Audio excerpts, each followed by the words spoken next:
Good morning, everybody. This is Master of None. I'm Matt, and today we're going to be milling some wood. Stick with me. All right, everyone. Well, the first step in getting this milled is probably explaining what I'm going to mill it with. I'm going to be using a Granberg Mini Mill. I think now it's called an edging mill. And I have a whole bunch of lumber here that we dropped, within the last 6 months or so to clear for our food plot back here. So today I'm gonna try, I think I'm gonna start with some poplar logs. I got 1, 2, 3. And I'm gonna go through how to set up this mill. A lot of folks on YouTube have shown the mill, but not really the intricacies of using it now. That being said, I've only used mine twice. So hopefully I can have some luck and get this right. There's a couple things you got to look out for when you're starting to do this if you want decent lumber. Now again, this is going to be rough cut lumber, rough dimensions, and it's really up to you how accurate you want to be. So stick with me. I'm going to get everything set up, show you guys a few things, and then hopefully we can get a couple 4x4s milled up today. All right, so step one, you want to have a good working platform. A couple things to remember. When you're using a chainsaw mill, they throw a lot of chips up in the air. And the way the chainsaw is oriented with this mini mill, it's vertical, so you'll be throwing chips right up in the air. So if you do have a wind, you want the work to be downwind of you. So when you're cutting, the chips are going with the wind. Otherwise, you're gonna get covered. Secondly, behind me I have 2 rounds here and here. I'm gonna cut some notches in those because that way the workpiece will stay in one place. Ooh, I hear some deer. Anyways, so that's what I'm gonna do first. I'm gonna cut some notches. I have my steel MS211C, and I got that as a gift from my aunt. Very blessed to have people who care about me. Anyways, so I'll show you how to do that. I'm not very good at this, but we'll see what it looks like.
All right, I got my 2 notches cut. Now I'm gonna lay the log in.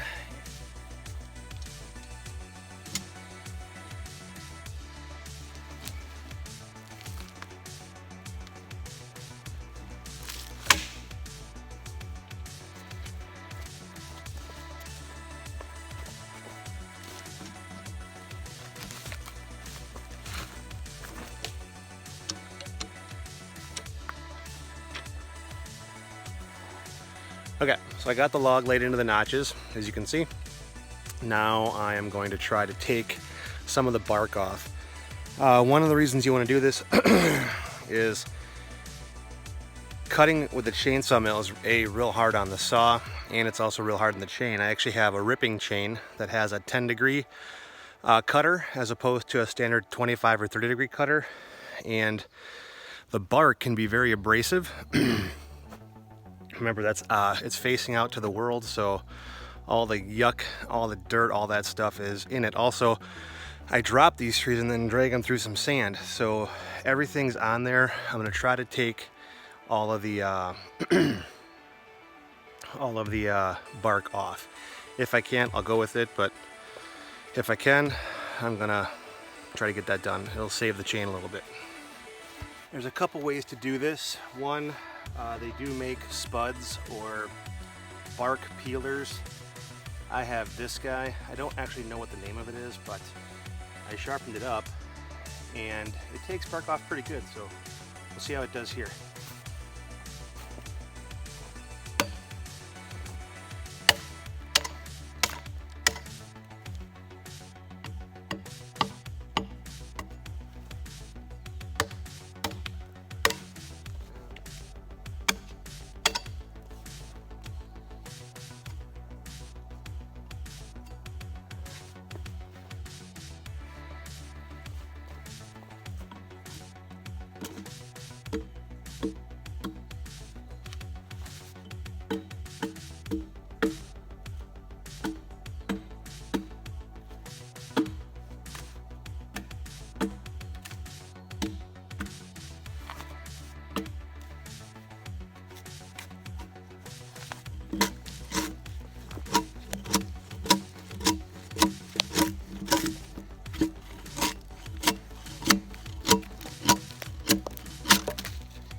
All right, and you can see how difficult that is.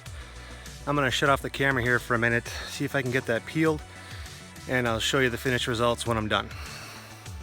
I got this figured out. It looks like if you get it started a little bit, like right here, and work your way along, it works out pretty good. Let me show you what I'm talking about here.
Works pretty well.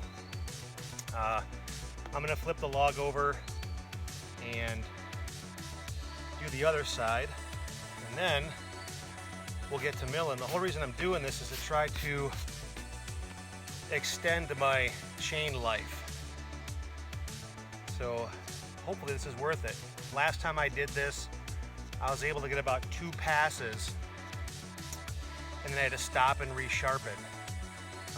We'll see if this helps. I had the bark on last time. We'll see if this makes any difference.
All right, guys, that's it for the log peel video. Next up is going to be setting up the log and measuring the log to make some good lumber out of it. Takes a little bit of practice. I'm still learning, so come along with me on that one. That'll be the next video. Again, thanks for joining me. This is Matt with Master of None. Take care. God bless. Please like, subscribe, and share. And I'll see you in the next one. Have a good day.